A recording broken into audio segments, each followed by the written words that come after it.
హెబ్రీయులకు రాసిన పత్రిక 10వ అధ్యాయము 19-22.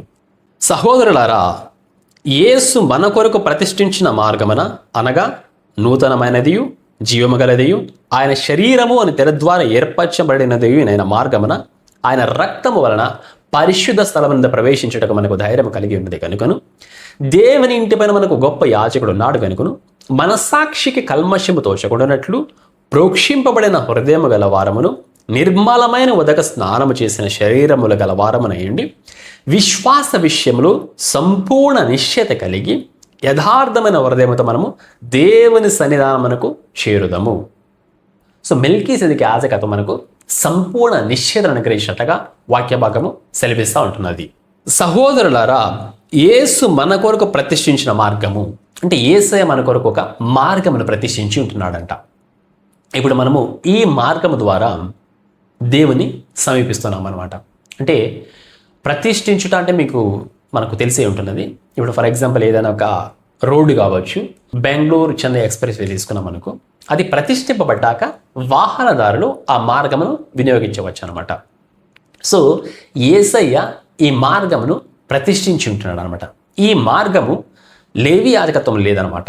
ఇది ఎప్పుడు ప్రతిష్ఠింపబడి ఉంటున్నది అంటే క్రీస్తు శకము 33వ సంవత్సరము గుడ్ ఫ్రైడే రోజున ఈ మార్గము ప్రతిష్ఠింపబడి ఉన్నది అనమాట. అందుకనేసి ఇది నూతనమైనది అనేసి వాక్య భాగం సెలవిస్తుంటుంది అనమాట. అంటే ఇప్పుడు మనము లేవి యాజకత్వం అనుగ్రహించిన పాత మార్గంలో మనము దేవుని సమీపించట్లేదు, కానీ మెల్కీసెదెకు యాజకత్వం అనుగ్రహించిన కొత్త మార్గములు, నూతన మార్గములు మనము దేవుని సమీపిస్తున్నాము. ఇది జీవము గలది, అంటే ఈ మార్గములో జీవం అన్నదంట.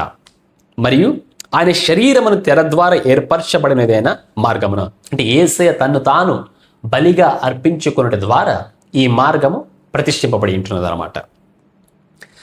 ఆయన రక్తము వలన పరిశుద్ధ స్థలమునందు ప్రవేశించుటకు మనకు ధైర్యం కలిగి ఉన్నది.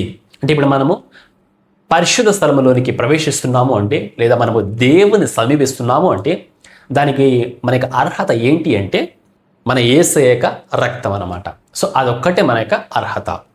దేవుని ఇంటిపైన మనకు గొప్ప యాజకుడు ఉన్నాడు కనుకను మనస్సాక్షి కల్మషము తోచకుండానట్లు ప్రోక్షింపబడిన హృదయం గల వారం, అంటే మన హృదయములు యేసయ్య రక్తము చేత ప్రోక్షింపబడి ఉంటున్నవి.